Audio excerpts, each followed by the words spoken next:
Tadashivasamarambam Shankaracharya Madhyamam Asmadacharya Paryantam Vande Guru Paramparam Ishvaro Guratmeti Murti Veda Vibhagine Vyomapta Vyapta Dehaya Dakshinamurtaye Namaha Sava Vedanta Sedanta Gocharam Tamagocharam Govindam Paramanandam Satguru Pranatosh Maham Om Om Shanti Shanti Shanti Om. Namaste. We are looking into the Sat nature of Brahman. Brahman, the only reality. It somehow can be described by its nature, because it does not have any property or any quality or any attribute. Therefore, we say Brahman is of the nature of existence, consciousness, the only reality. Ananda goes through the only reality, one without a second. And in the Chandogya, it was said, "Oh, student, you can never experience pure existence because it's never an object of experience." So how are we going to understand this most abstract concept, the most difficult maybe, a topic in Vedanta, which is the nature of existence? Vedanta says is identical to the nature of consciousness, which is the nature of God, the only reality. And God can be known never as an object of experience. Therefore, he cannot be experienced. He cannot be known as an object of knowledge. And then what is this God? In the beginning, we relate to a God outside of ourselves, project by the power of Maya, in combination with the human mind, Vikshesha power to project as well, concepts and notions and so on.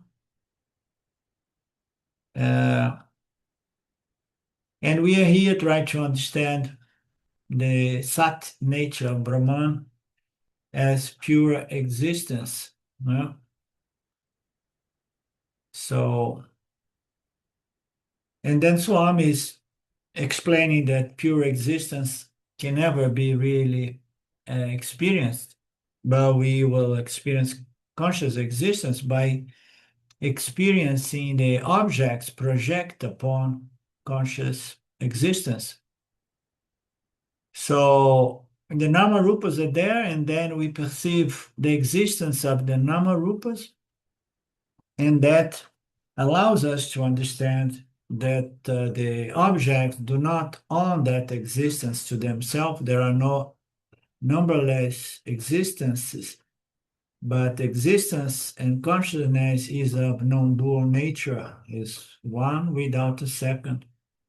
Therefore, there is only one existence, and then the existence of the object can only be the existence of God, Brahman.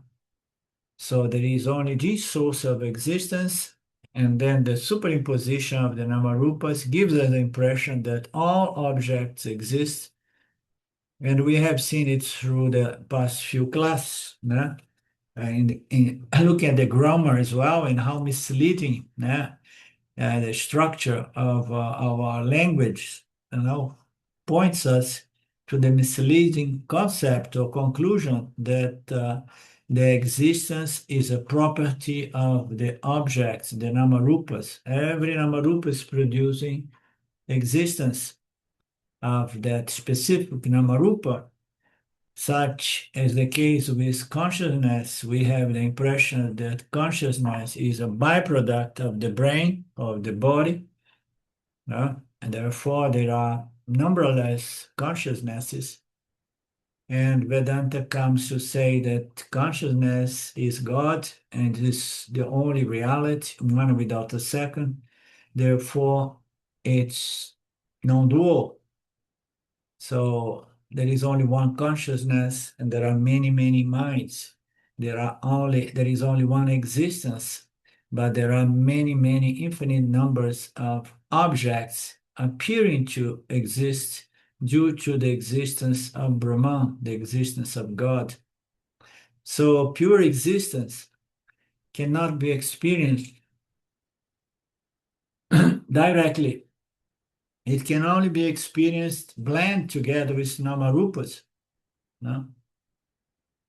So what is the purpose of all this talk about existence? It's because existence is Sat, is reality, is the truth. And we want to understand when the Upanishad says that we need to find the truth in regards to our nature.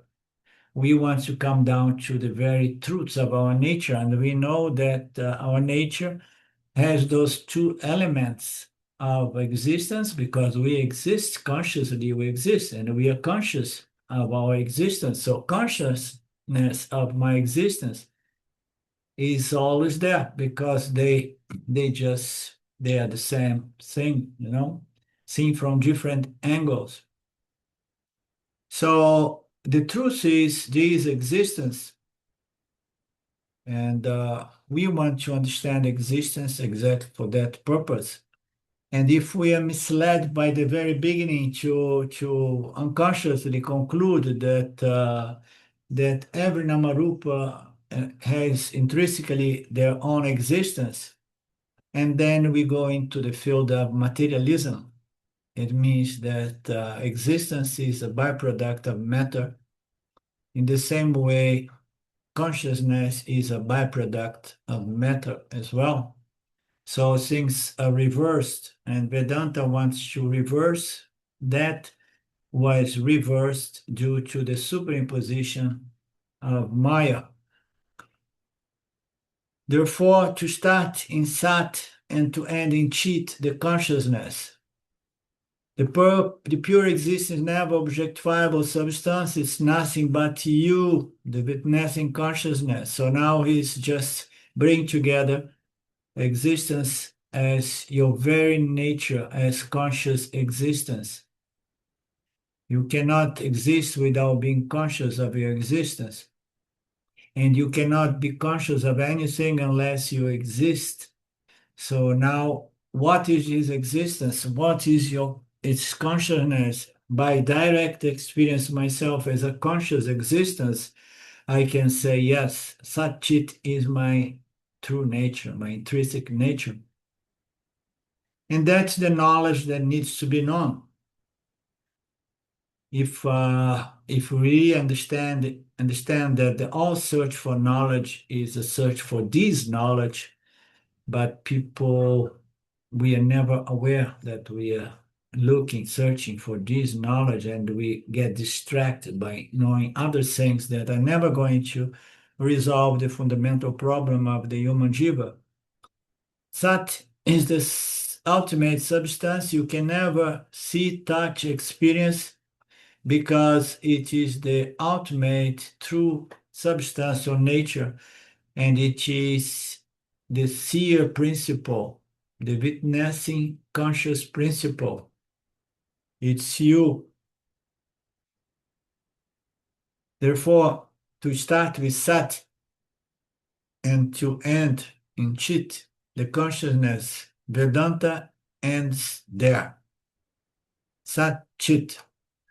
Vedanta ends there, therefore it says that Vamasi, therefore, what is pure existence? Is nothing but pure consciousness. And what is pure consciousness? Is pure existence. And that pure conscious existence is my true nature. Therefore, Aham Brahmasmi. I am of the same nature of Brahman. And Brahman is pure conscious existence. And what is my nature? It's conscious existence. Satchit Atma Eva Brahmasmi. So this is all there is to the teachings of Vedanta. It's like present the equation of relativity from Einstein and saying, okay, now Einstein has figured it out for us. So this is all there is to it. E equal m, and then square light, light, speed of light square, or however you put it. So you look at that equation, you say, okay, that's wonderful. Uh, but how I'm going to really know it? Uh, How I'm going to really know it? The essence of Vedanta is this. Everything is of the nature of conscious existence. Some objects you will not find uh, in a very expressive manner the conscious nature in a rock, for example, in a argilla, anything like that, because they don't have any reflector, they don't have a subtle body. In the mineral realm, there are no configurations, constructs with subtle bodies. But there we see existence shining. What kind of existence? Reflected existence. Original existence is the one free from namarupas to reflect upon. Reflect existence are the namarupas, and that allows us to verify the presence of limitless existence. So the same way consciousness. This is the essence of Vedanta. Are you understanding anything? Sometimes Swamiji gets a little bit nasty and he say, by any chance, are you understanding anything? He surprised me sometimes.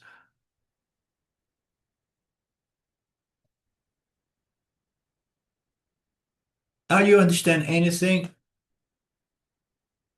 If not, you have to go on dwelling, meditating, remembering I am the ultimate reality, the ultimate essential nature, substance, and I am Sat Rupa, and I am Chid Rupa, and the whole world is Nama Rupa, resting upon me. This construct I like very much. The whole cosmos universe is Namarupa resting upon me. Just like space accommodating any kind of physical construct without any resistance. They allow the space, Mr. Space, allow all kinds of buildings to rest upon itself, knowing perfectly well that buildings may appear, may be destroyed in time, but I remain uh, intact, free, and independent. So we need to meditate upon that, says Swamiji. We have to go on dwelling on that. I am is the ultimate reality, is the very conscious existence in its purity.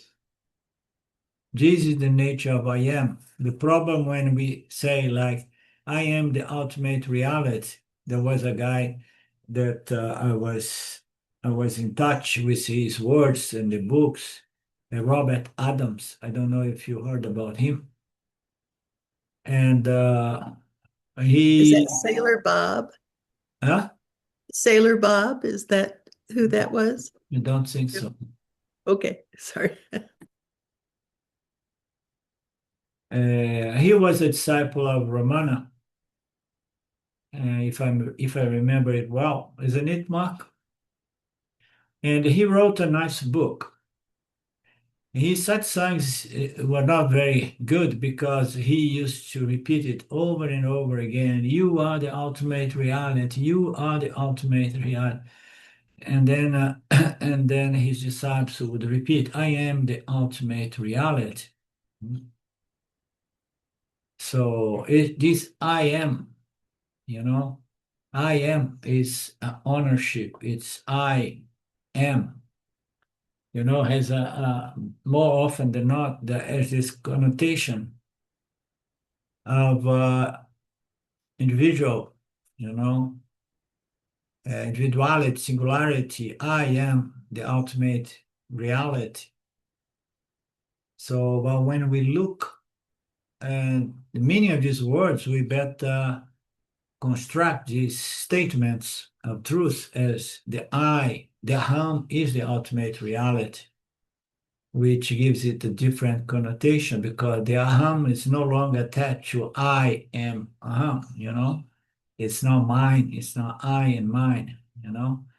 It's the Aham is the ultimate reality. This Aham is Satrupa. The whole world is Namarupa.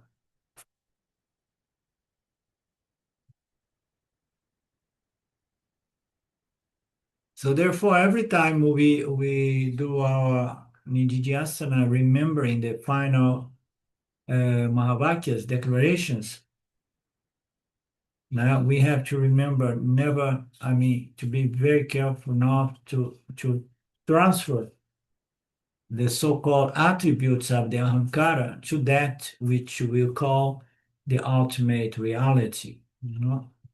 It's very subtle. It's extremely subtle.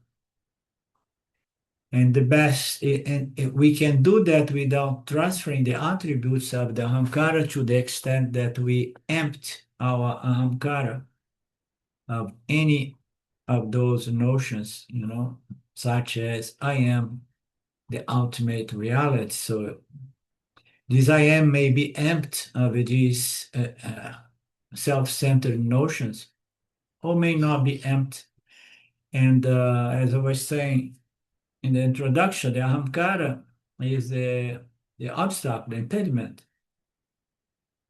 because you can never declare that I am the ultimate reality and be free if you are transferring the limiting attributes of the ahankara to that which you call the ultimate reality. So it's not going to work because you are superimposing limiting attributes.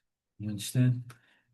No matter how wonderful the ahankara may believe it to be. Therefore, Namarupa is resting upon me. This is very beautiful. Everything is resting upon consciousness, upon existence, as a superimposition upon space. Space allows everything to be accommodated with no resistance, with grace. When this is said, it will be very difficult to swallow and says like for the devotee at the beginning, especially the uh, devotees, not simply the seekers.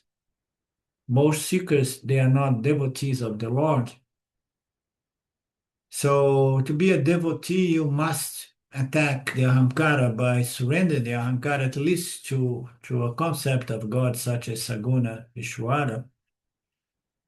So when this is said for a true devotee that sees Ishvara or Brahman as something other than himself because it sees himself uh, outside, sees Ishvara or God outside, somewhere in some place, some loka. It's very difficult for such a devotee swallow that concept because he always believes that Brahman or Ishvara is in some loka and he is omniscient and all over the place or whatever, but he's some there and I'm the poor Jiva here, therefore, to say the aham is of the nature of Brahman, consciousness, the only reality. It seems to be difficult to say. It's easy to say when the person is not a devotee. That's the point I'm trying to make here. If you approach Vedanta not as a devotee, but approach Vedanta more intellectually, you have a good analytic mind, you're going to understand this. And then the Ahamkara is going to have no problem to say everything is happening within me, I am the only reality, and so on. But for a devotee who sees Ishwara, who is not a materialist, is not an atheist, is just see that everything is God, to say like, I am of the same nature of God, therefore everything is just resting upon myself, conscious existence. It may be very difficult to accept. That is why scientists are not able to find God, because they are looking for the substance. They are not going to come across the substance. Why? Why? That's why scientists are not able to find uh, the true nature reality, because they are looking for the substance. They are not going to come across the substance. Why? They are not able to come across the substance. He repeats himself because the search,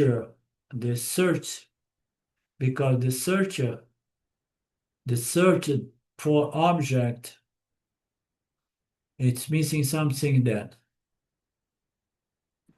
I think it's just missing is the searcher is the searched for object. Yeah. The searcher is the search for object. Exactly. So the scientists are never going to find it, of course, because they are looking out there, And then if you are looking for the true nature of God as Nirguna Atma, you are still looking somewhere out there.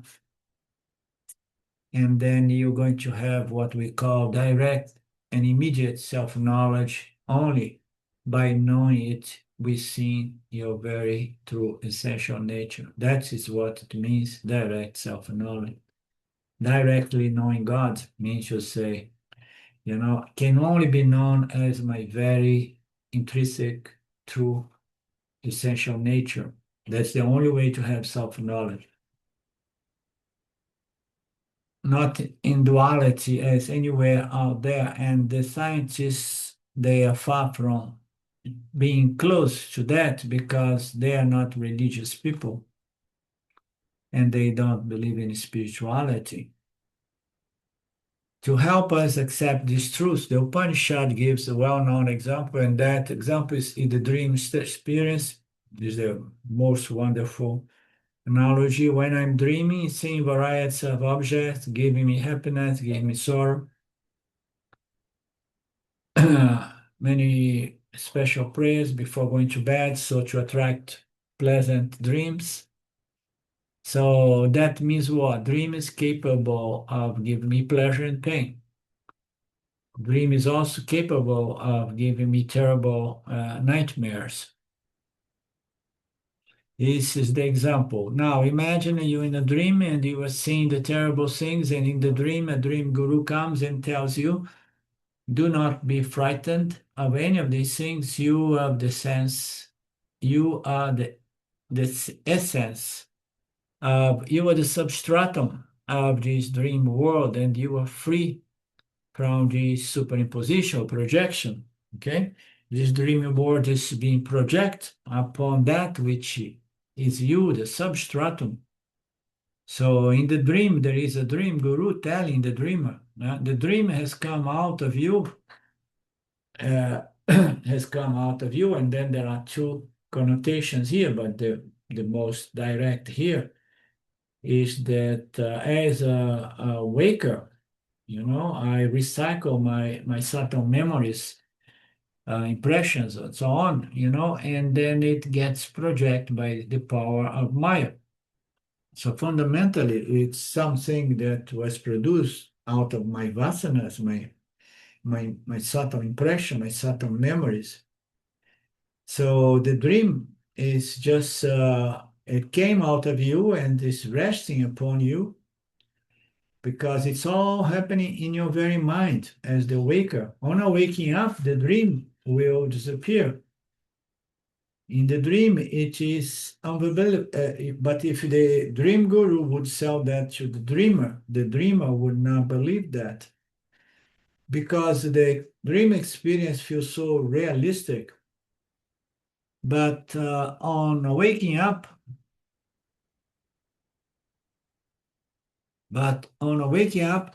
he knows there is no dream river, there is no dream man, no dream object. None of them exists separate from the awaker.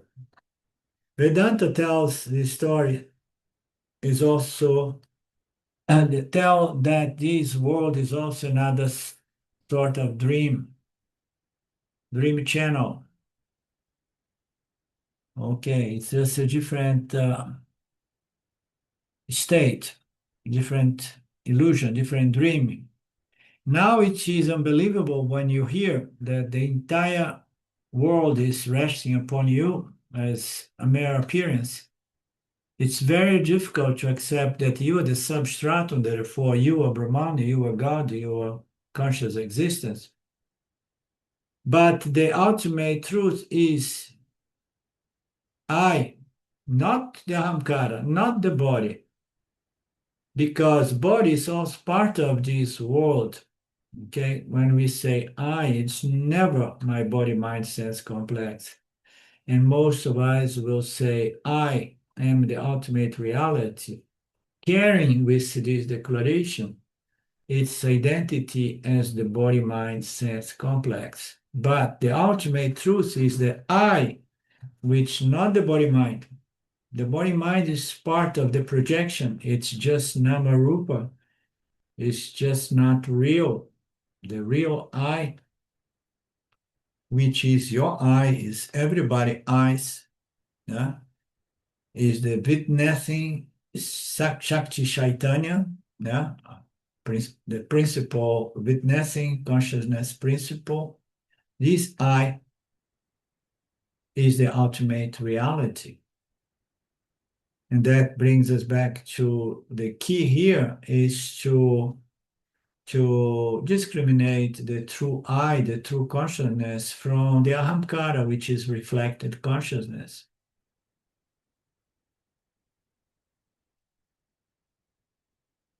In dream, it is unbelievable to say that I am the substratum, the only reality upon the dream world was projected.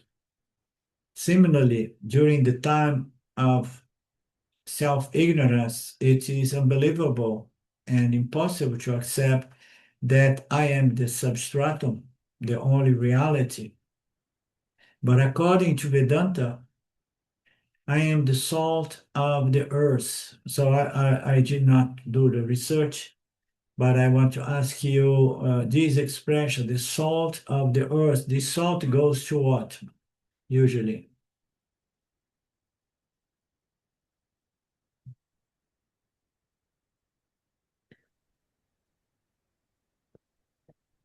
It's a famous expression. Yeah. What he's trying to say is this is what the creation is made from. Yeah, the salt of the earth. That I can infer, yeah. But I'm curious to know, most probably is a biblical expression that says God is the salt of the earth, but the origin of the salt, why salt? Why not sugar? Yeah.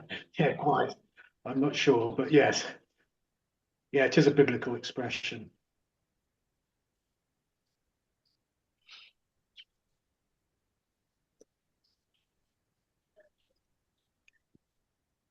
I just found it. Sermon on the Mount. And humble, referring to them as kind, humble, reliable. I don't know why that's salt, but there you go. Probably there are more than one interpretation. My Yeah. interpretation is that I am the substratum of this apparent earth, but maybe off from what the original sentence points to. And then in that historical time, it says salt was very valuable. Uh, Yeah. there we go. Yeah. I remember the expression was used, my mother used to use it occasionally. And when my mother used it, she used to mean it was the real, the truth, the salt of the earth. This man's the salt of the earth. He's real, he's true, he's honest. This sort of thing. Okay, nice. And that is Brahman, that Brahman is existence, the salt of the earth, and that exists. Brahman alone appears as the world with different namarupas. And when Brahman, the existence, the only substance appears with different namarupa, it's called Vishvarupa Ishvara. Whose name it is? It is the name of Brahman, the existence, which is along with all the names and forms. So Vishvarupa, Brahman, Vishvarupa Ishvara, it encompasses, it somehow encompasses all Namarupas of the universe.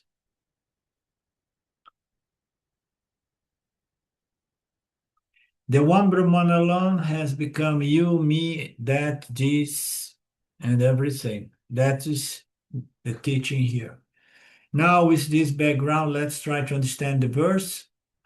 It begins with the Sat and ends with Chit. This is the essence of Vedanta. Krishna says that means that Brahman, the existence principle, to remember that the existence is a non-substance and not a property. We write with capital, existence with big E, capital E. And it's not a property, it's not a substance itself. So again, we are understanding better grammar here, not to be misled by grammar itself, so that we can clearly discriminate the essential nature as existence from all the namarupas existing due to this essential existence. So this is the Viveka Shakti. This is the sadhana, removing the namarupas and holding on to existence. And existence, it can only be experienced as your own existence. The same way consciousness can only be experienced as your own consciousness, for as long as you will not make a confusion between consciousness and the mind, consciousness and reflected consciousness. You can only experience and know your own consciousness by experience the consciousness within you and discriminating it, discerning it, separating it, so to speak, from the contents of human consciousness, which mind, with feelings, notions, concepts, and ideas, and the ego, and so on. Just as God is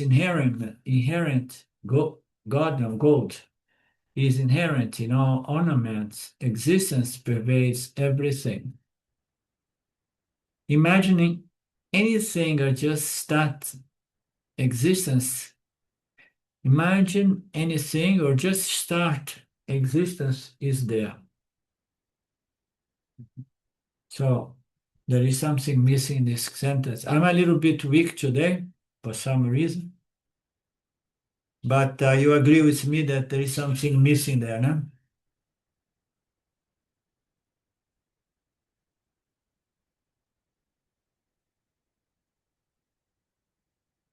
Imagine anything or just start existence is there? What is the proof? You say there is a star. Imagine an object which does not have existence. Okay, he say, imagine something. No. Just start with exist. Imagine existence without anything, without any object. Imagine an object which does not have an existence. You can never imagine an object which does not have existence. If an object does not have existence, it's a non-existent object. Very simple. Everything resolves itself into existence. Every one of these objects. And every conscious object, such as the jivas, resolve themselves in limitless non-dual consciousness. Therefore, besides, resolves itself into non-dual existence as well. Therefore, existence is everywhere. Between all objects apparently existing on their own, there is existence the same way, the light that is going to reveal an object is present all around all objects, not only upon the object the light reveals.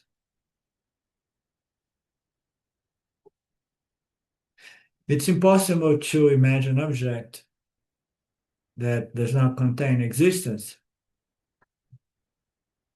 Between here and there, this computer and a mic, he says, the pillar, the wall in the room, anything here. You may say that there is nothing, there is just emptiness, there is vacuum. I ask you this question, what do you say? There is a vacuum, there is emptiness, and then emptiness exists. Nothing escapes existence in the same way that nothing escapes consciousness. We often say, because we more often than not, we do this Viveka using the chit nature of Brahman, because we want to understand it through our very conscious mind. But it's the same teaching,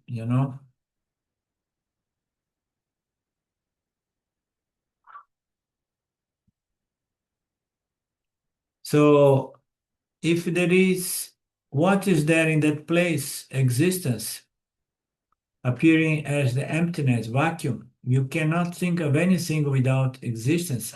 Nothing escapes existence, like nothing escapes consciousness. Therefore, Sarvadam, Pani Padam, Sadi Brahman has got hands and legs everywhere. So now he's going to that funny verse saying that Brahman has hands and eyes and ears everywhere.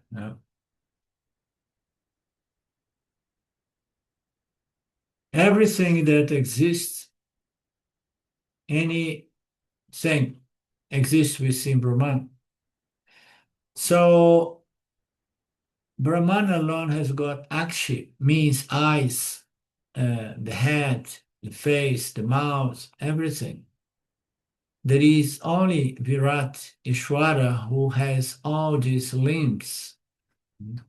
So now in terms of that verse, when it says all the face, all this, all that, of course it is referring to Virat or Vishvarupa Ishwara, the totality of all Namarupas superimposed upon existence itself.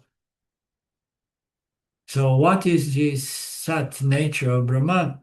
It appears as the five sense instruments of the Jiva, because they do exist as existence itself. Therefore, it is everywhere with Shruti. Shruti here means ears.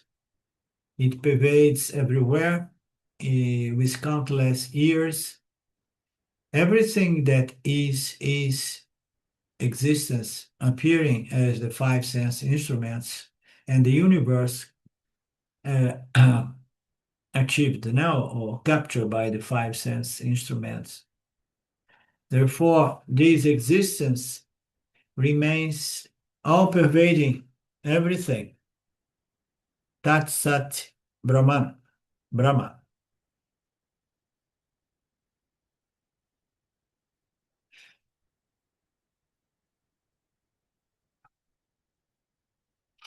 Okay, I want to read again that previous verse. It has hands and legs everywhere. Talk about the existence, huh? So the members, it has eyes, heads, mouths everywhere. It has ears everywhere. This existence remains pervading everything in the world. So that is the interpretation of that verse. In verse 15, it is manifest through the functions of all organs, yet it's free from all organs. It sustains everything, yet it is unattached. It is the experiencer of the gunas, yet it is free of the gunas. Okay, we're going to leave this for tomorrow. We have been trying to treat these things, and I use a product that intoxicates me because I'm very sensitive to these things. And the immediate made me very, very tired. And tomorrow I'll be feeling better because I took everything away from here. Everything that we have treated, we put it in the guest house. Now I have everything spread on the floor. Om Purnamada Purnamidam Purnamudachyate Purnasya Purnamadaya Purnamevavashishate Om Shanti Shanti Shanti Om Namaste, Om Ishwara. We are good for tomorrow. We're good. Thank you so much. Lovely class. Thank you. Thank you. Bye-bye. See you tomorrow. Okay, thanks, Alinda. See you tomorrow. Thank you.